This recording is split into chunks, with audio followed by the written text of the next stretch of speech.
Hello my dear student, welcome to SV chemistry. बच्चों, आज के सेशन में हम सॉल्व करने वाले हैं क्लास 12th एनसीईआरटी एग्जाम्पलर में सॉल्यूशन चैप्टर के मोस्ट इम्पॉर्टेंट एमसीक्यू, जो कि बहुत ज़्यादा इम्पॉर्टेंट हैं। एवरी कॉम्पिटिटिव एग्जाम में ये पूछे जाते हैं, NEET, JEE, BITSAT, BITS, AKTU etcetera. So start करते हैं बच्चों। फर्स्ट क्वेश्चन है हमारा, Which of the following units is useful in relating concentration of solution with its vapor pressure? यानी कि यहाँ पर हमें क्या है, कंसंट्रेशन की यूनिट्स गिवन है, यानी कि मोल फ्रैक्शन, पार्ट्स पर मिलियन, मास परसेंटेज, मोलैलिटी, ये 4 हमें क्या गिवन है, कंसंट्रेशन की यूनिट गिवन है। बट यहाँ पर ये कह रहा है कि which of the following units is useful in relating concentration of solution with its vapor pressure? यानी कि वो हमें यूनिट यहाँ पर फाइंड करनी है जो वेपर प्रेशर से रिलेटेड हो। क्लियर, ये हमारा क्वेश्चन है। अब यहाँ पर देखो, ये 4 की 4 जो यूनिट गिवन है, इन सभी से हम कंसंट्रेशन को फाइंड करते हैं। बट वेपर प्रेशर के टर्म में जो कंसंट्रेशन ऑफ सोल्यूशन होती है, तो उसको हम फाइंड करते हैं किससे, relative lowering of vapour pressure से, है ना। तो यहाँ पर बेटा जो relative lowering of vapour pressure होता है वो डायरेक्टली प्रोपोर्शनल होता है किसके, मोल फ्रैक्शन। यानी कि हमने जो फॉर्मूला पढ़ा था P not minus P S upon P not, वो इक्वल टू किसके होता था, मोल फ्रैक्शन के, ठीक है ना। और ये P not minus P S upon P not equal किसके होता है, आर एल वीपी के, ठीक है ना। ये किसके इक्वल होता है, आर एल वीपी के। सो बेटा यहाँ पर जो यूनिट है वेपर प्रेशर के टर्म में, वो हमारी होगी कौन सी, मोल फ्रैक्शन की। तो फर्स्ट ऑप्शन हमारा यहाँ पर ए करेक्ट हो जाएगा, मोल फ्रैक्शन। ओके बेटा, क्वेश्चन समझ में आ गया। नेक्स्ट क्वेश्चन है हमारा, on dissolving sugar in water at room temperature, solutions feels cool to touch. Under which of the following cases dissolution of sugar will be most rapid? यानी कि यहाँ पे ये कह रहा है कि most rapidly dissolution कब होगा। तो बेटा अगर हम यहाँ पर सुगर को वाटर में मिक्स करें, क्या करें, सुगर ले लें और सुगर को हम मिक्स करें किसमें, वाटर में। जब सुगर को हम वाटर में मिक्स करते हैं तो वहां पर क्या होती है, एंडोथर्मिक रिएक्शन होती है। तो वहां पर क्या होती है, एंडोथर्मिक रिएक्शन होती है। यानी कि सुगर का वाटर में मिक्स होना एंडोथर्मिक प्रोसेस है, और ये प्रोसेस क्या करता है, हीट एब्जॉर्ब करता है। क्या करता है, हीट एब्जॉर्ब करता है ना। क्यों, क्योंकि ये क्या है, एंडोथर्मिक प्रोसेस है। एंडोथर्मिक प्रोसेस है तो हीट एब्जॉर्ब करेगा। इसका मतलब ये हुआ कि अगर हम शुगर प्लस वाटर के सॉल्यूशन में हीट सप्लाई कर दें तो ये प्रोसेस क्या होगा, फास्ट हो जाएगा, है ना। तो ये प्रोसेस क्या होगा, फास्ट हो जाएगा। मतलब ये हुआ कि शुगर लें और उस शुगर को हम क्या करें, पाउडर फॉर्म में कन्वर्ट कर लें, और फिर हम उसमें हॉट वाटर मिक्स कर दें, तो क्या होगा, डिसोल्यूशन जो होगा शुगर का वो मोस्ट रैपिड हो जाएगा। इसलिए यहाँ पर बेटा ऑप्शन जो आपका करेक्ट होगा वो होगा। नेक्स्ट क्वेश्चन करते हैं बेटा। नेक्स्ट क्वेश्चन है हमारा, at equilibrium the rate of dissolution of a solid solute in a volatile liquid solvent is। यानी कि इक्विलिब्रियम स्टेट में रेट पूछा है डिसोल्यूशन का जब सॉलिड सोल्यूट को हम एक वोलेटाइल लिक्विड यानी कि सॉल्वेंट में डिसॉल्व करते हैं। तो बेटा इक्विलिब्रियम स्टेट जो होती है वो जब rate of forward reaction rate of backward reaction के इक्वल हो जाता है किसी भी केमिकल इक्वेशन में, तो उसे हम बोलते हैं इक्विलिब्रियम स्टेट। यानी फॉरवर्ड रिएक्शन का रेट बैकवर्ड रिएक्शन के रेट के इक्वल होता है। इसमें यहाँ पर हमारा क्या है कि जो सॉलिड सोल्यूट है, क्या है, यहाँ सॉलिड सोल्यूट है, और इस सॉलिड सोल्यूट में हम क्या मिक्स करने वाले हैं, लिक्विड सॉल्वेंट मिक्स करेंगे।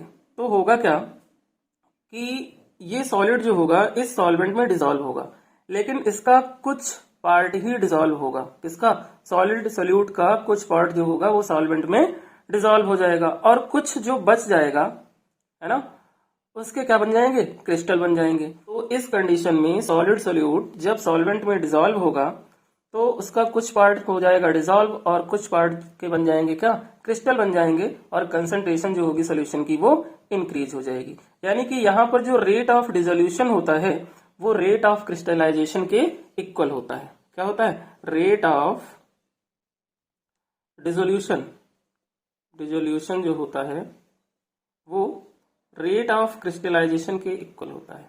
रेट ऑफ क्रिस्टलाइजेशन किस कंडीशन में, इक्विलिब्रियम कंडीशन में। तो यहाँ पर जो बेटा आपका ऑप्शन होगा वो सी ऑप्शन करेक्ट होगा, क्योंकि सी ऑप्शन में ही है equal to the rate of crystallisation, है ना। तो इसमें क्या होगा, सी ऑप्शन आपका करेक्ट हो जाएगा। क्वेश्चन समझ में आ गया बेटा। नेक्स्ट क्वेश्चन करते हैं। नेक्स्ट क्वेश्चन है a beaker contains a solution of substance A, precipitation of substance A takes place when a small amount of A is added to the solution।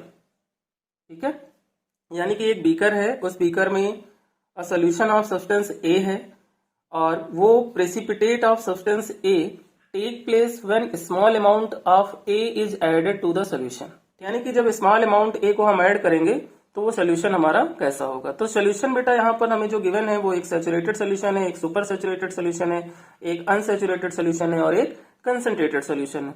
तो सैचुरेटेड सोल्यूशन का mean ये होता है कि PPT just begin, है ना, यहाँ पर पीपीटी बनना क्या होता है, स्टार्ट होता है। और अनसैचुरेटेड का मीनिंग होता है कैन बी डिजॉल्व सोल्यूट, और कंसंट्रेटेड का मीन ये होता है कि सोल्यूट अमाउंट जो होगा वो क्या होगा, मोर हो जाएगा। और सुपर सैचुरेटेड जो सोल्यूशन होगा बेटा, इसका मीन होता है कि पीपीटी बन चुका है, यानी कि ऑप्शन बी आपका यहाँ पर करेक्ट हो जाएगा। नेक्स्ट क्वेश्चन है हमारा maximum amount of a solid solute that can be dissolved in a specified amount of a given liquid solvent does not depend upon, है ना, यानी कि मैक्सिमम अमाउंट है सॉलिड सोल्यूट का that can be dissolve in specified amount of given liquid. उसे क्या कर रहा है कि एक स्पेसिफाइड अमाउंट ऑफ लिक्विड है उसमें डिजॉल्व किया जा रहा है। सॉल्वेंट डज नॉट डिपेंड, तो सॉल्वेंट किस पे डिपेंड नहीं करेगा। तो बेटा जो सोल्युबिलिटी ऑफ सॉलिड होती है वो does not depend on pressure, है ना, सोल्युबिलिटी सॉलिड की किस पे डिपेंड नहीं करती, प्रेशर पे डिपेंड नहीं करती है। इसलिए यहाँ पर बेटा आपका ऑप्शन सी करेक्ट हो जाएगा, प्रेशर। कि सॉलिड सोल्यूट को जब हम डिजॉल्व करेंगे लिक्विड में तो सॉल्वेंट जो होगा वो प्रेशर पे डिपेंड नहीं करेगा। क्वेश्चन समझ में आ गया। नेक्स्ट क्वेश्चन है बेटा low concentration of oxygen in the blood and tissues of people living at high altitude is due to. बेटा ये क्वेश्चन जो है वो हेनरी लॉ पे बेस्ड है, यानी कि ये जो है वो हेनरी लॉ का एप्लीकेशन है। और हेनरी लॉ क्या होता है ये समझने के लिए मैंने सॉल्यूशन चैप्टर पे वन शॉट वीडियो बना रखी है, जिसका लिंक मैं डिस्क्रिप्शन बॉक्स में दे दूंगा। आप वहां से पहले वो वन शॉट वीडियो देखें और अच्छे से इस चैप्टर को प्रिपेयर करें, देन इन क्वेश्चन को करेंगे तो आपके क्वेश्चंस बहुत ही इजीली हो जाएंगे। सो बेटा low concentration of oxygen in the blood and tissues of people living at high altitude due to, ऐसा क्यों होता है। तो अकॉर्डिंग टू हेनरी लॉ जो प्रेशर होता है वो डायरेक्टली प्रोपोर्शनल होता है मोल फ्रैक्शन के, और प्रोपोर्शनलिटी का साइन हटाते हैं तो यहाँ हेनरी कांस्टेंट KH आता है जो कि मल्टीप्लाई हो जाता है किससे, मोल फ्रैक्शन से, क्योंकि मल्टीप्लाई किससे होता है, मोल फ्रैक्शन से। यानी कि हाई एल्टीट्यूड जो होता है वहां पर एटमॉस्फेरिक प्रेशर लो होता है। क्या होता है, हाई एल्टीट्यूड पे एटमॉस्फेरिक प्रेशर लो होता है, यानी कि जब हम क्लाइंबिंग करते हैं तो वहां पर एटमॉस्फेरिक प्रेशर क्या हो जाता है, लो हो जाता है। तो कंसंट्रेशन ऑफ ऑक्सीजन जो है वो भी लो हो जाती है, और जब कंसंट्रेशन ऑफ ऑक्सीजन लो हो जाती है तो हमें क्या हो जाता है, एनॉक्सिया हो जाता है। ऐसा भी हमने पढ़ रखा था। तो उस कंडीशन में यहाँ पर क्या होगा कि एटमॉस्फेरिक प्रेशर लो हो जाएगा और ऑप्शन आपका बी यहाँ पर करेक्ट हो जाएगा। क्वेश्चन समझ में आ गया। नेक्स्ट क्वेश्चन है considering the following formation breaking and strength of hydrogen bond predict which of the following mixtures will show a positive deviation from Raoult's law.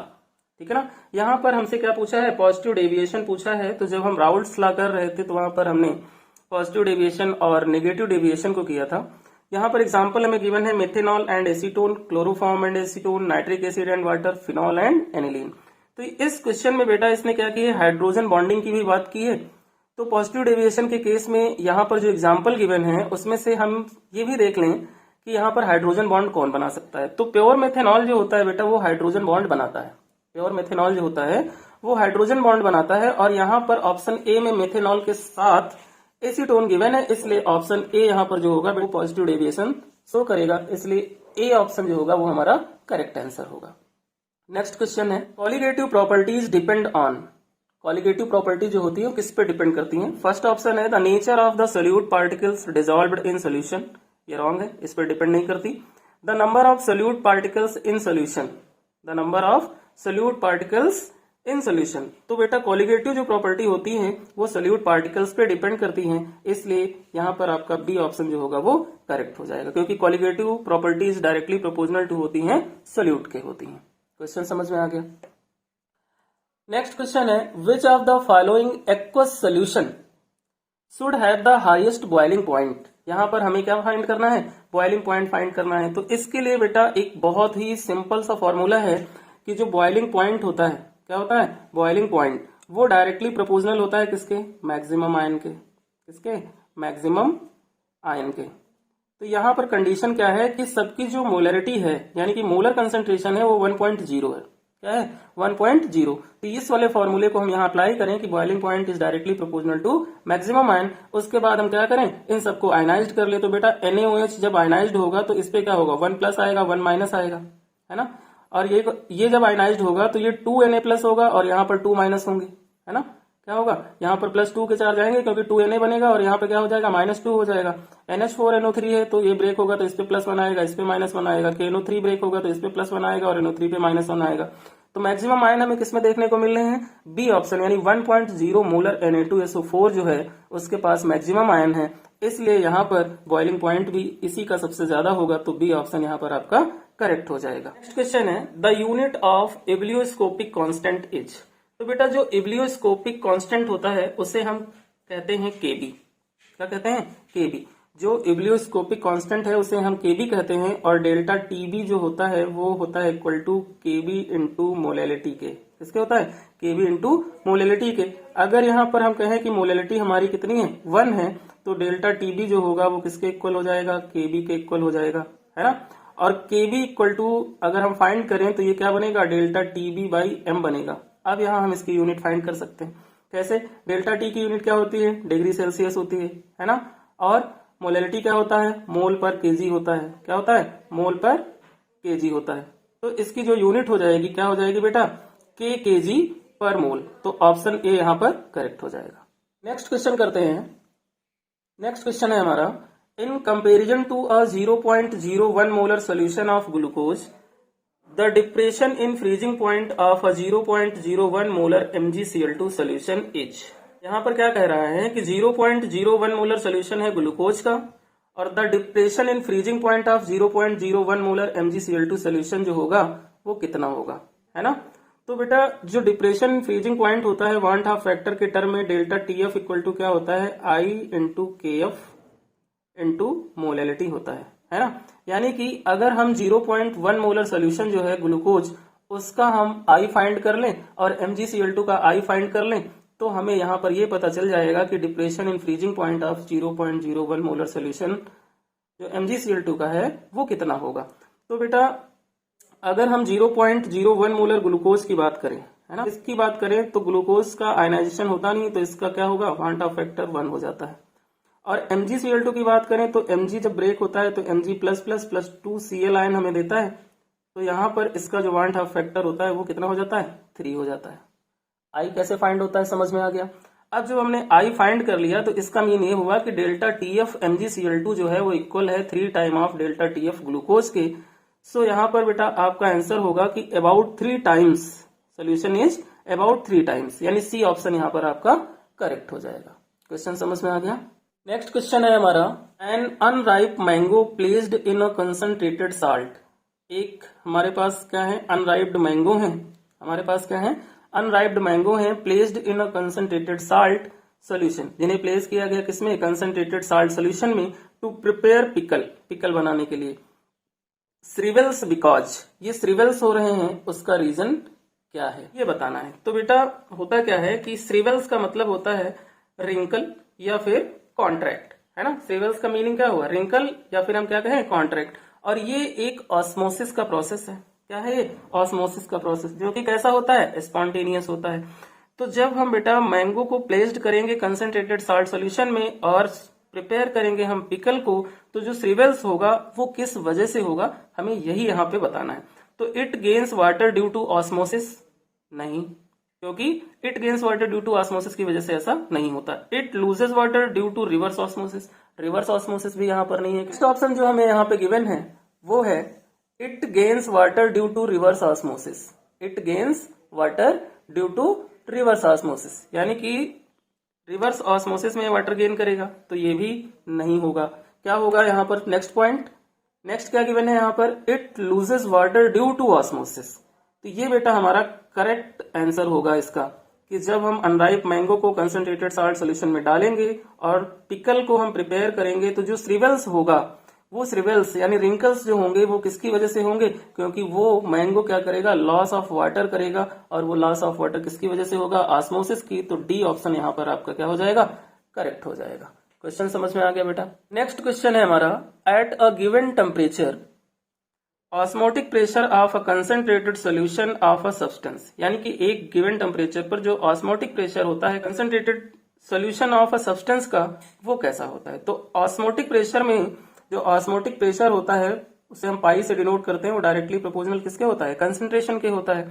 तो यहाँ पर कह रहा है कि is higher than that at a dilute solution. तो यही option आपका बेटा ए ऑप्शन यहाँ पर करेक्ट हो जाएगा, क्योंकि गिवन टेम्परेचर पर जो ऑस्मोटिक प्रेशर होता है कंसंट्रेटेड सोल्यूशन ऑफ सब्सटेंस का, वो हायर होगा डाइल्यूट सोल्यूशन के कंपैरिजन में। नेक्स्ट क्वेश्चन है हमारा, which of the following statement is false. यहाँ पर हमें 4 स्टेटमेंट गिवन है और हमसे ये पूछा है कि कौन सा स्टेटमेंट है जो फॉल्स है। तो स्टेटमेंट फर्स्ट है हमारा, 2 different solutions of sucrose of same molality prepared in different solvent will have the same depression in freezing point. एकदम करेक्ट हमारा स्टेटमेंट है कि जब 2 डिफरेंट सोल्यूशन हैं सुक्रोज के, उनकी मोलैलिटी क्या है, सेम है, प्रिपेयर करते हैं हम डिफरेंट सॉल्वेंट में, will have the same depression in freezing point. तो उनके फ्रीजिंग पॉइंट में कोई डिफरेंस नहीं आता, इसलिए इसका ए ऑप्शन आपका करेक्ट आंसर होगा बेटा। नेक्स्ट क्वेश्चन है हमारा, the values of want of factors for KCl, NaCl and K2SO4 respectively. यानी कि यहाँ पर हमें वांट ऑफ फैक्टर I की वैल्यू फाइंड करनी है, किसके लिए, KCl के लिए, NaCl के लिए एंड K2SO4 के लिए। तो वांट ऑफ फैक्टर I की वैल्यू फाइंड करना बहुत ही इजी है। हमें करना क्या होगा, इन सबको आयनाइज करना होगा। KCl को आयनाइज करेंगे तो हमें K आयन देगा, प्लस क्या देगा, Cl आयन देगा। तो इसके लिए जो I की वैल्यू होगी वो क्या हो जाएगी, 2 हो गई। तो अब देखो इन 4 ऑप्शन में 2 इसमें है, 2 इसमें है, तो C एंड D तो क्या हो गए, आउट हो गए। अब हम NaCl की फाइंड करें, तो जब NaCl को फाइंड करोगे बेटा आप, तो यहाँ से क्या मिलेगा, Na आयन मिलेगा और Cl आयन मिलेगा। तो इसकी भी वांट ऑफ फैक्टर I की वैल्यू कितनी हो जाएगी, 2 हो जाएगी। अब K2SO4 ले लें और K2SO4 को आयनाइज करें। तो जब K2SO4 को आयनाइज करेंगे बेटा, तो ये किसमें ब्रेक होगा, ये हमारा ब्रेक होता है K प्लस में, है ना, किसमें ब्रेक होता है, K प्लस में और SO4 माइनस माइनस में। तो इसकी जो वांट ऑफ फैक्टर I की वैल्यू होगी वो क्या होगी, 3 हो जाएगी। तो ऑप्शन बी जो होगा बेटा यहाँ पर हमारा करेक्ट हो जाएगा। तो ये थे बेटा 15 most important MCQ solution chapter के, जो कि आपको बहुत अच्छे से समझ में आ गए होंगे। अगर क्वेश्चन आपको अच्छे से समझ में आए हों तो वीडियो को शेयर करें, चैनल को सब्सक्राइब करें और वीडियो को लाइक करना